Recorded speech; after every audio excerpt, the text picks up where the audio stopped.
Guys ఒక్క నిమిషం ఆగండి. నేను ఒక చిన్న విషయం చెప్పాలనుకుంటున్నాను. ఇప్పుడు పెళ్ళవగానే వేరే కాపురం పెట్టేస్తున్నారు. చాలా ఈజీగా పెట్టేస్తున్నారు కదండీ! అది ఒకప్పుడైతే ఫ్యామిలీకి ప్రిఫరెన్స్ ఇచ్చేవారు. ఇప్పుడు డబ్బుకు ప్రిఫరెన్స్ ఇస్తున్నారు.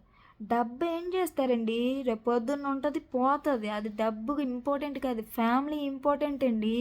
ఇప్పుడు మీరు ఇండివిజువల్‌గా వెళ్ళిపోతారు. మీకేదైనా కష్టం రావచ్చు. అప్పుడు ఎవరు చూస్తారు? చూడడానికి ఎవ్వరు ఉండరు. అది ఒక కుటుంబంలోనుంటే ఆ కష్టాన్ని ఒక నలుగురు తీసుకొని చక్కగా ఉంటారు.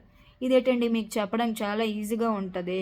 చేసిన వాళ్ళకే తెలుస్తది అని అనుకుంటారు గానీ, అన్నీ మంచి మనసుతోటి ఓపికగా ఉంటే అన్నీ మంచే జరుగుతాయండి. ఓపిక లేదు. ఈ రోజుల్లో ఉండే మా జనరేషన్‌కైతే ఓపికలు లేవు మెయిను. దానివల్ల ఉమ్మడి కుటుంబంలో ఉండడానికి ఇష్టపడట్లేదు మేము. సపరేట్‌గా వెళ్ళిపోవాలి. మా ఆయన సొమ్ము మాకే కావాలి. మా అత్త మామని చూడకూడదు.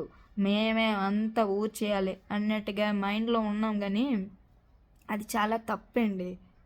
మన అమ్మా నాన్న ఎంతో అవతల అమ్మా నాన్న కూడా అంతే ఇంపార్టెంట్ కదండీ మన హస్బెండ్‌కి. కాబట్టి దయచేసి వేరే కాపురాలు పెట్టి మీరు ఇండివిజువల్ లైఫ్ బతకడానికి మాత్రం ట్రై చేయకండి.